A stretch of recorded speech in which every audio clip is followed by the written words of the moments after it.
బాష్పీటానందమేమియు నాని చెప్పెను ప్రియా యేసు దావలేని లోకమునందు దావలేని లోకమునందు తాకాలమే ఎన్నో శ్రమలు అంతకాలమే ఎన్నో శ్రమలు. చిన్న మా పరిశుభ్ర ప్రోదాయమలకు బలమి వాక్యం చెప్పడానికి మీరే ఉండి మీరే నాలో ఉండి మీరే పరిశుద్ధాత్మ వాక్యం అందించి మేము త్వరగా వేసినాడుకున్నావు తండ్రి. ఆమేన్. నిర్గమకాండము 3వ వచనం ఒకటి చదవండి. నిర్గమకాండము 4వ అధ్యాయము 3వ వచనం ఒకటి.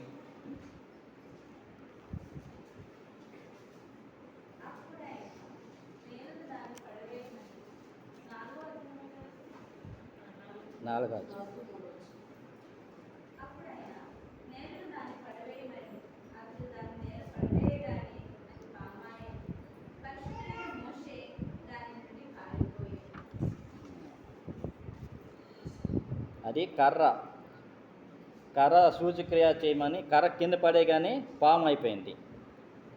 ఎందుకంటే ఈ రీతిగా చెప్తున్నారంటే ఈ కర్ర ఆశ్చర్యకార్యం చేసిన కర్ర, అద్భుత కార్యాలు చేసిన కర్ర. ఎందుకంటే ఇశ్రాయేలు ప్రజల్ని ఇడిపించిన కర్ర. ఎందుకంటే ఆశ్చర్యకార్యాలు అంటే 10 అద్భుత కార్యాలు చేసిన కర్ర. ఈ కర్ర పడవేయగానే ఆ పాము అయింది. మనము ఈ రీతిగా చూస్తున్నాము బైబిల్లోని. మన బైబిల్ మిషన్ సన్నిధిలోని ఒక రీతిగా ప్రార్థన చేస్తుండగా ఆ సన్నిధిలోని మోసే కర్ర అది వచ్చి వెళ్తుంది. ఎందుకంటే పట్టుకుంటామంటే పట్టుకోలేకపోయారు ఆ కర్రని. ఎందుకంటే దాన్ని పట్టుకోవడానికి కూడా అది ఇలా వస్తుంది, ఇలాగ వెళ్తుంది, ఇలాగ వస్తుంది, ఇలాగ వెళ్తుంది. ఎందుకు ఇలాగ వస్తే ఇలాగ వెళ్తుందని అది ఆశ్చర్యమైపోయారు. ఆ కర్రని చూసినప్పుడు ఆ కర్ర గురించి దేవసాయి గారిని అడిగారు.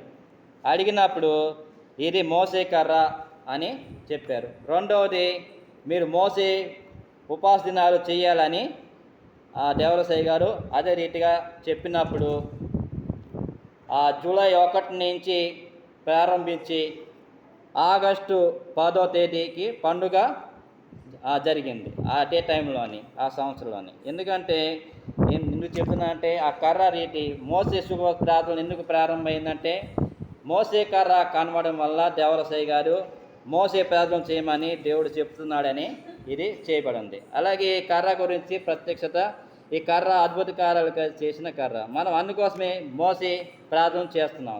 చేసినప్పుడు ఈ ఐగుప్తు అనగా లోకము నుంచి మనము ఈ ఐగుప్తు లోకం నుంచి ఇశ్రాయేల్ ప్రజలు కానాను దేశానికి తీసుకెళ్ళడానికి దేవుడు మోసేని ఎన్నుకున్నాడు. మోసేకి చెప్తున్నాడు, నువ్వు ఆ ఇశ్రాయేల్ ప్రజల్ని నేనుంటాను, నువ్వు చెప్పు అనేసి అంటున్నాడు. ఏ మాట అంటే ఆనాడు పూర్వీకులు ఇచ్చారు. అబ్రాము దేవుడు, ఇసాకు దేవుడు, యాకోబు దేవుడు మీకు ప్రత్యక్షమైనని నమ్ముతారని అన్నాడు. ఎందుకంటే ఆనాడు అబ్రాహం గారికి చెప్పారు, మన 12వ అధ్యాయంలోని ఉంటుంది.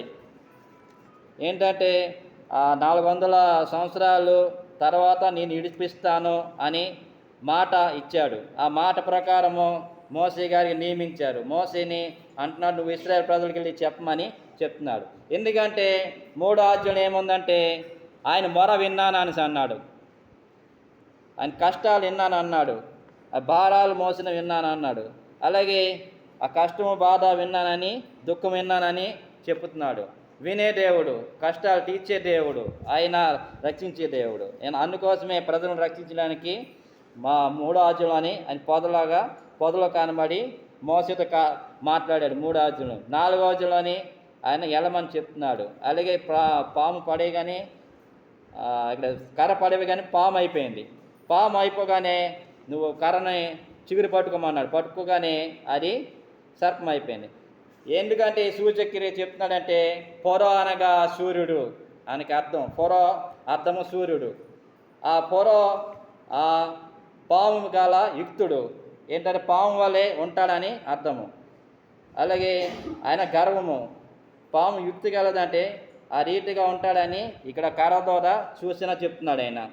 ఆ కర్ర పట్టుకోగానే నీ చేయిలోని ఇప్పుడు ఆయన పాము గల యుక్తి గలవాడు నీటిలో చేతిలో కర్రగా అయిపోతాడని ఆ పూర్వ రాజు ఆ రీతిగా కర్రగా చేస్తాననేసి చెప్తున్నాడు ఆయన. నేను విన్నాను అన్నాడు, మరో విన్నాను వచ్చానని ఆయన కాపాడడానికి ఆయన్ని పంపించారు. ఓకే, ఆ కర్రే ఫరో రాజు దగ్గరికి వెళ్ళి ఆ కర్ర పడేగానే అది పాముగా మారిపోద్ది. ఎందుకంటే మారిపోగానే వాళ్ళు ఉన్న మంత్రగానులు ఎవరంటే వాళ్ళు కూడా ఈజిప్ట్ అంటారు. ఈజిప్టు చాలా గొప్ప దేశము, బంగారం ఉన్న దేశము, యూరప్ కింద ఉన్న ప్రదేశము. ఈజిప్ట్ అనగా ఆనాడు మోసే గారు అక్కడున్న రామ్సేస్ పట్టణాన్ని కూడా ఆయన నిర్మించిన అతను ఒక ఇంజనీర్. ఏంటంటే మహాపెద్ద ఆయన పిరమిడ్ అంటే అక్కడ చాలా చాలా పెద్ద రాళ్ళతోని ఒక రీతిగా ఒక ఆకాశం రీతిగా కడతారు. ఎన్నో టన్నులు ఉంటాయి రాళ్ళు. అది ఇశ్రాయేల్ ప్రజలైన వారు అది కట్టిన ప్రాంతము, ఆ కట్టిన ప్రదేశము ఆయన మోసే గారు నియమించిన ప్రదేశం. ఎందుకంటే మోసే గారు అంతా ఇంజనీరు, అంత విద్యలు నేర్చుకున్నవారు. ఎందుకంటే ఐగుప్తు దేశంలో అన్ని విద్యలు ఆయనకి వచ్చు. ఆ విద్యను వలన ఆయన ఐగుప్తు దేశ పట్టణంలోని మనకి రాయబడి ఉంటుంది. 1వ అధ్యాయము మనం చదువుకుందాము.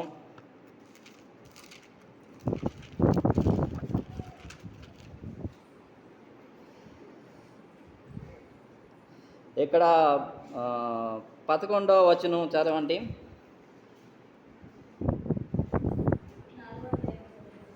అదే 1వ అధ్యాయం 11వ వచనం, నిర్గమాకాండం.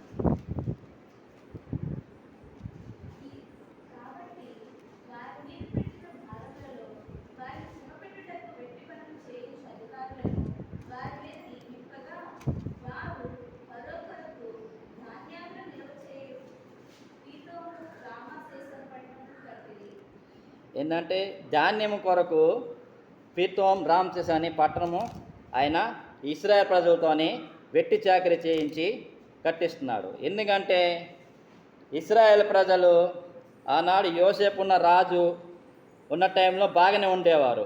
కానీ వేరే రాజు వచ్చి ఈ ప్రజలను చూసి, ఇక్కడ మనకి రాసుండే 10వ వచనంలోని నేను చదువుతున్నాను, వారు విస్తరింపకున్నట్లు మనం వారి ఎల్లా యుక్తి జరిగించడమైన రండి, లేని ఎలా యుద్ధము కలిగినప్పుడు మన శత్రువులతో చేరి మనకు విరుద్ధంగా యుద్ధము చేసి ఆ దేశం నుండి వెళ్ళిపోదురని చెప్పాను. ఎందుకంటే యుద్ధము జరిగినప్పుడు కొంతమంది శత్రువులతో కలిసి మన మీద యుద్ధం చేస్తారని ఆ భయంతోని ఈ ఇశ్రాయేలు ప్రజలైన వారిని కష్టాలు బాధలు పెట్టడం ప్రారంభించాడు. కొంతమంది మగ పిల్లలను చంపమని చెప్పాడు, ఆజ్ఞిచ్చాడు. ఎందుకంటే మగపిల్లలు బతుకుతాయి అని అభివృద్ధి అవుతాయి, వీళ్ళ మీద యుద్ధం చేస్తారేమో, వీళ్ళ మీద వ్యతిరేకంగా ఉంటారేమో. అలాగే స్త్రీలైన వారు ఉంచమన్నాడు, మగపిల్లలను చంపేమన్నాడు.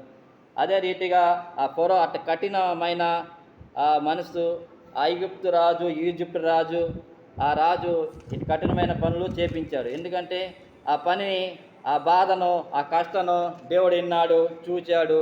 అలాగే వచ్చి మోసేకి ఆ పొదలో కనబడ్డాడు. 3వ అధ్యాయంలోని 4వ అధ్యాయంలోని ఆ కర్ర గురించి దాని గురించి సూచనగా ఆయన చెప్పాడు, విన్నాననేసి అన్నాడు. అలాగే మన ప్రార్థనలు చేసినప్పుడు మొరగా ఉన్నప్పుడు ఆయన కష్టాలు బాధలు దేవుడు వినేవాడు, చూచేవాడు. ఆయన 139లోని ఆయన రాశాడు, దావీదు గారు, నేను చూస్తున్నాను వింటున్నాను అనేసి అన్నారు. అదే రీతిగా ఆఖరి ప్రార్థన విన్నాడు. ఆయన ప్రార్థన విన్నాడు, కష్టాలు విన్నాడు. అలాగే మనకు 11వ అధ్యాయము సంఖ్యాకాండము విన్నాను గురించి అంశం గురించి సంఖ్యాకాండంలోని మనం చదువుకుందాము.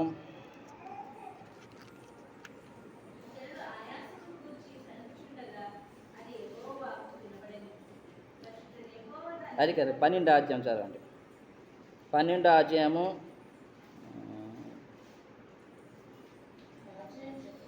సంఖ్యాకాండం 12వ అధ్యాయము చెప్తున్నాను.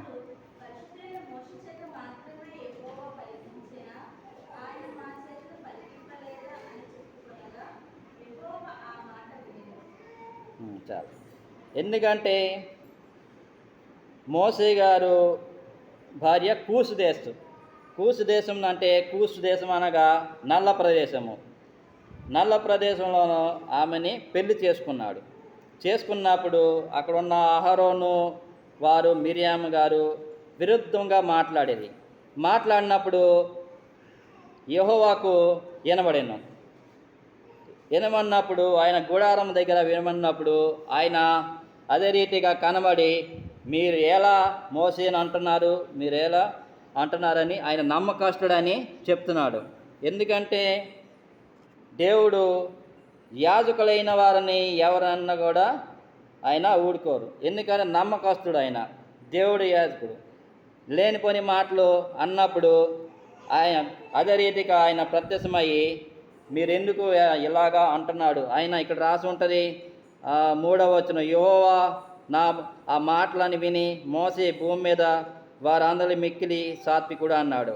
ఎందుకంటే సాత్వికుడు అంటే ఆయన ఏమి అనేవాడు కాదు. అంటే సాత్వికుడు అంటే శాంతిపరుడు. దేవుడికి అప్పచెప్పాడు, ఏదైనా అన్నా కూడా ప్రార్థన చేసి అప్పచెప్పాడు. ఎందుకంటే ఆయన యాజకుడని. ఎందుకంటే ఈ రీతిగా ఎన్నో కాలంలోని అలాగే ఈ కాలంలోని అలాగే రీతిగా తమ్ముడు భార్య గురించి తర్వాత ఆమె ఎందుకు అని అదే రీతిగా మాట్లాడినప్పుడు యెహోవా దానికి ఇక్కడ ఇచ్చాడు. మనకి ఇక్కడ 10వ వచనములోనే ఉంటుంది, నేను చదువుతున్నాను, మీరు చూడండి. మేఘంలో ఆ ప్రత్యక్ష గుడారం నుండి ఎత్తబడినప్పుడు మిరియాము హిమ వంటి తెల్లని కుష్ఠరోగము గలదై అహరోను మిరియాలపై చూచినప్పుడు ఆమె కుష్టి గలదై కనబడెను. ఎందుకంటే ఆ మాట్లాడినప్పుడు ఆ రీతిగా అన్నప్పుడు దేవుడు కోపము రగులుకుంది. ఎందుకంటే రగులుకున్నప్పుడు ఎందుకంటే ఆ మాట్లాడినప్పుడు విన్నాడు. ఆయన వినిన మాట ఆయన తీర్పు తీర్చాడు ఇక్కడ. ఎందుకంటే ప్రత్యక్షమయ్యాడు. ఎవరిని ఏమి అనకూడదు, మనము ఎవరిని యాజకులు ఎవరు ఏమి అనకూడదు.